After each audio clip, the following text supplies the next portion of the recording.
What's really holding you back? A brief introduction to root source thinking. Do any of these sound familiar?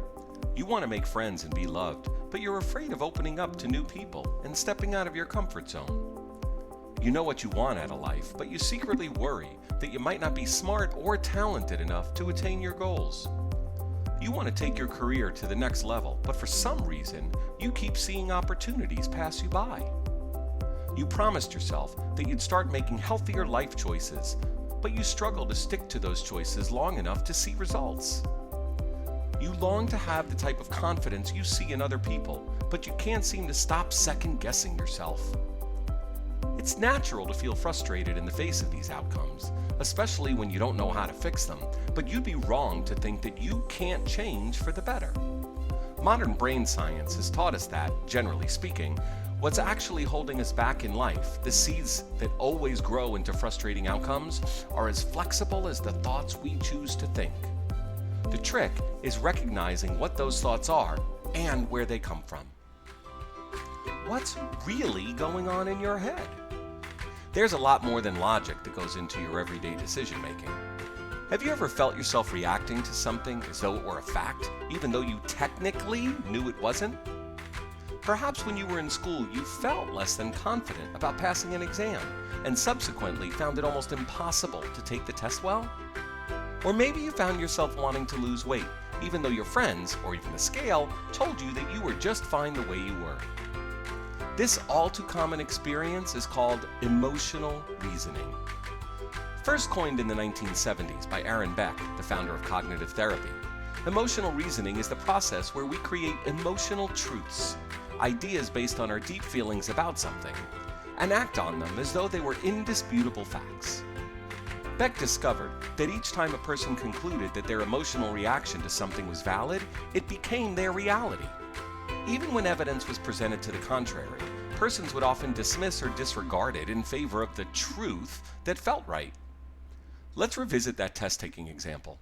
Let's say you were preparing for a very important exam, but most of your test-taking memories have been less than positive. As the day of the exam gets closer, your brain may be reciting this script.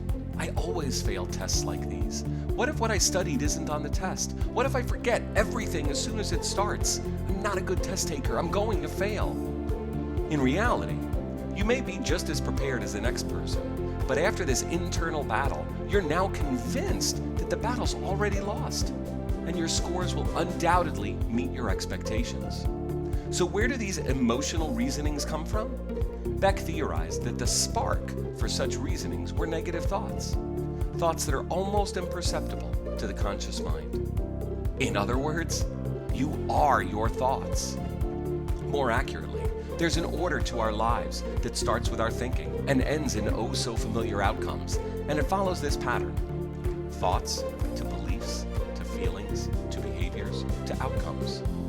The outcomes in your life are a product of specific behaviors repeated again and again. Those behaviors are influenced by your feelings, which are triggered by certain basic beliefs.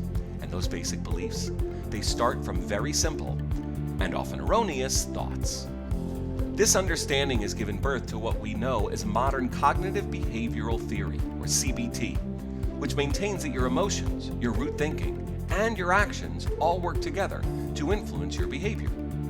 Using this concept, CBT therapists are able to help individuals make drastic changes, even when they feel trapped by certain emotions or behavior patterns. Of course, the thinking patterns that precede your beliefs, feelings, behavior, and outcomes do not stand on their own. They're mediated by internal mental processes. These internal mental processes, which we refer to as root source thinking, use data from our intrinsic and extrinsic experiences to create the foundation for how we see the world, think about the world, and ultimately behave in the world. Harnessing the power of your root thinking for change. Your thinking patterns are a product of years of reinforcement, but they can be changed. Developed through a study of the principles of neuroplasticity, the Thinkx Diagnostic is designed to help you identify the hidden thought patterns, or root source thinking, that either empower or obstruct your efforts to grow. Unlike a traditional personality test, where persons are categorized according to personality, intelligence, and behaviors, Thinkx actually helps you measure and correct counterproductive thinking. Discover and activate your potential now.